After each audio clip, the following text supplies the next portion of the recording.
Çat kapı girdim, duraksadı beynim, kabinde denkim. İstihbarat, hepsine fake'im, farklı bir zevkim, taklite gelmez istihbarat.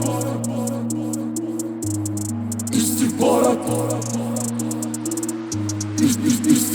Çat kapı girdim, duraksadı beynim, kabinde denkim. İstihbarat, hepsine fake'im, farklı bu zevkim, taklite gelmez istihbarat. Sal bana pusulayı, önümdeki pusumayın tarlası patladı istihbarat. Toplayın kuzuları şehrime uzanayım, sağlarız geceleri istihbarat. Çabamı arama yeteri kadar, kalanı ayıktık yarını ara. Kulvarda ekibim düşemez zora, düşemez kafamın içine zarar. İtibar meselem yakacak oğlum, dibine sapacak oğlum. İkimiz bir ara delirir olduk, doldur kadehi ne olur. Yetmedi bro fame, akalım bol keyif. Aga dur deme bana, akıbete farkayım. Ulaşıp aldığım gol gibi respect, ritelim ol nigga, yakıcı mürekkep. Koşullu poster, okudu bankten, kotamla katılıyor matakatı kompleks. Savaştım perfect, tüketim rolde, konsiyin içine bir Hannibal'ım tekne. Dürendi benim, sebebim neydi ki?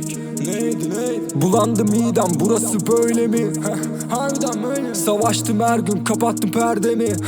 Çekiyorum perdemi, kulvarım net benim kafamın içine. Görüşüm ekibe dayalı fikrim. Çat kapı girdim, duraksadı beynim, kabinde denkim. İstihbarat, hepsine fake'im, farklı bu zevkim, taklite gelmez istihbarat. Sal bana pusulayı, önümdeki pusumayın tarlası patladı istihbarat. Toplayın kuzuları şehrime uzanayım, sağlarız geceleri istihbarat. Aralayın odaları, geliyoruz attan, kafamın içine sal kobayda katran. Konuyorsun ritme, bu ringinde kalmam, tam da buydu bak tayfaya fark atan. Objeler içi dolu, zihniniz bomboş, piyasanız algida yala boşuyor. Yaşıyorum şehrimi Mudanya kordon, yanaşıyor bir manita, her yanı hormonsuz.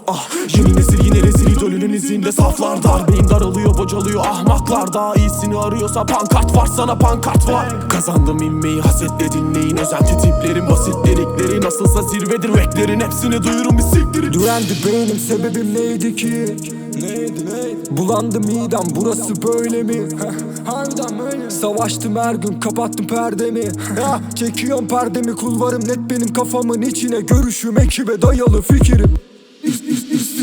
Çat kapı girdim, duraksadı beynim, kabinde denkim. İstihbarat, hepsine fake'im, farklı bu zevkim, taklite gelmez istihbarat. Sal bana pusulayı, önümdeki pusumayın tarlası patladı istihbarat. Toplayın kuzuları şehrime uzanayım, sağlarız geceleri istihbarat.